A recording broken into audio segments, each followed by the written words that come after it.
Hi అండి, అందరికీ నమస్కారం. Welcome to my channel. ఈ వీడియోలో ప్రభుత్వ ఉద్యోగులకు, పెన్షన్లకు భారీ శుభవార్త అండి. జీతంలో 50% వరకు పెన్షన్ పూర్తి వివరాలైతే ఈ వీడియోలో తెలుసుకుందాం. వీడియోని ఎక్కడ కానీ స్కిప్ చేయకుండా ఎండ్ వరకు చూడండి. అప్పుడే పూర్తి ఇన్ఫర్మేషన్ అర్థమవుతుంది.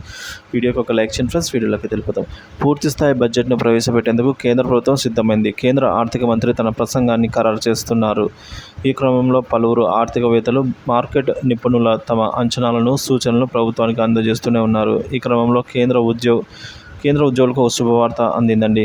అదేంటంటే, కొన్ని రోజులుగా ఆన్లైన్ నివేదికల్లో వివరించబడింది. నేషనల్ పెన్షన్ సిస్టంలో అయితే నమోదైన ఉద్యోగులకు పదవీ విరమణ ముందు తీసుకున్న చివరి వేతనంలోంచి 50% పెన్షన్గా అందుకునేందుకు కేంద్ర ప్రభుత్వం ఆసక్తి చూపిస్తున్నట్టు తెలుస్తుందని. ప్రస్తుతం ఎన్పిఎస్ 25 to 30 ఇయర్స్ సంవత్సరాల పాటు పెట్టుబడి పెట్టేవారికి, ముఖ్యంగా 2004 తర్వాత రిక్రూట్మెంట్ అయిన వారికి ఆకర్షణీయమైన రాబడిని అందిస్తోంది. కొత్త ప్రయత్నం పెన్షన్ చెల్లింపుల గురించి వారి ఆందోళనలు పరిష్కరిస్తోందండి.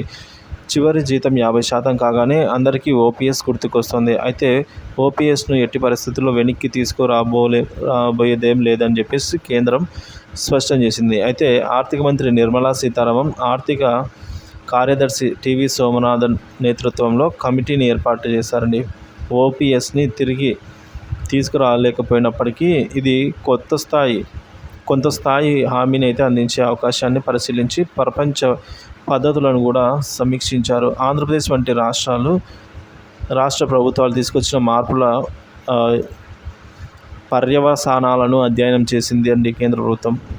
ఇక గ్యారంటీ రిటర్నుల ప్రభావాన్ని అంచనా వేసిన తర్వాత 25 నుంచి 30 సంవత్సరాల మధ్య సర్వీసు ఉన్న ఉద్యోగులకు వారి చివరి జీతంలోంచి 50%ని త్వరలో పెన్షన్గా ఇచ్చే హామీని ఇవ్వబోతుందని అయితే ప్రభుత్వం సూచించింది. అదనంగా ఆర్థిక స్థిరత్వాన్ని నిర్ధారించడానికి కార్పొరేట్ రిటైర్మెంట్ ప్రయోజనాల వంటి ప్రత్యేక నిధులను రూపొందించడానికి ప్రభుత్వం యోచిస్తుందని అయితే మరో నివేదిక పేర్కొంది. దీనిపై చర్చలు అయితే జరుగుతున్నాయని చెప్తున్నారు.